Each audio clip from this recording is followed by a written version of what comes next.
এদেশ বাংলাদেশ, এই জেলা আবার কুমিল্লা নোয়াখালীর অন্তর্ভুক্ত জেলা, যেখানে সঠিক দিন ধর্ম পাওয়া অতীব জটিল।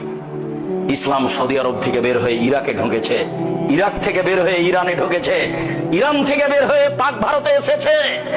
এই বিকৃত ইসলাম বিকৃত মানুষের কাছে থেকেছে 750 বছর। তারা চলে গেলে এই বিকৃত ইসলাম থেকেছে 190 বছর ইংরেজদের কাছে। তার উপরে এই ভূখণ্ডের উপরে থেকে যে দীর্ঘদিন যারা পাকিস্তান থেকে দেশে এসে রাজত্ব চালিয়েছিল, তারা সবাই ছিল শিয়া। মিস্টার জিন্না শিয়া, মিস্টার লিয়াকত আলী শিয়া, প্রেসিডেন্ট আইয়ুব শিয়া। তাদের হাতে দিন ধর্ম থেকেছে, ক্ষমতা তাদের হাতে থেকেছে। বিকৃত ইসলামী মানুষের কাছে ইসলাম বলে পরিচয় পেয়েছে, যার কারণে মাঝে মধ্যে আমি বলে থাকি আপনাদের কাছে, সঠিক বলাও যেমন জটিল, সঠিক মানাও তেমন কঠিন। কেন?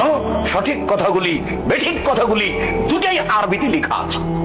আরবি বুঝে জাতির সামনে বলাও জটিল। কেননা যখন আপনি সঠিক বুঝেছেন, তখন জাতি তো ধর্ম মনে করছে আর একটা। আপনি যদি বলেন, সমাজ আপনারটা মেনে নিবে না, সমাজ রি করে উঠবে। তারা বলবে, এই কেমন আলেম বাপ দাদার ধর্মকে বিকৃত করতে এসেছে। ধর্মের পরিবর্তন মানুষ সহজে মেনে নেয় না, তার নাম আকীদা, তার নাম বিশ্বাস। মুহাম্মদ সাল্লাল্লাহু আলাইহি সাল্লাম আত্মীয় স্বজনের মাঝে বলেছিলেন, বাপ দাদা, আত্মীয় স্বজন, চাচা চাচি, দেশবাসী, খালা ফুফু সবাই জেনেছিল পৃথিবীতে সবচেয়ে ভদ্র, নম্র, সুন্দর মানুষ হচ্ছেন মুহাম্মদ সাল্লাল্লাহু আলাইহি সাল্লাম। তার আত্মীয় স্বজন জানতো পৃথিবীর মাটিতে মুহাম্মদ সাল্লাল্লাহু আলাইহি সাল্লামের মতো ভদ্র মানুষকে জন্ম নেয়নি।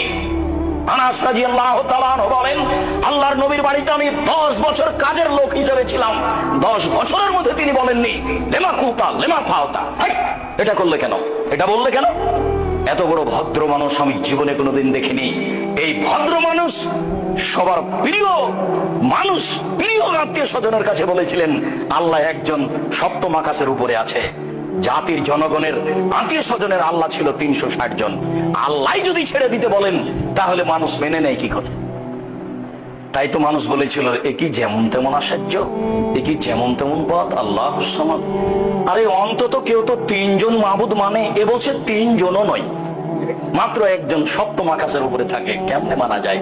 একে হত্যা করতে হবে, নেহায়েত না হয় দেশ থেকে তাড়িয়ে দিতে হবে, নইলে জেলখানায় বন্দী করতে হবে, তিনটের যে কোনো একটা করতে হবে। এটাই তাদের সিদ্ধান্ত। এত বড় ভদ্র নম্র মানুষের উপরে হক বলাও যেমন জটিল, হক মানাও তেমন কঠিন।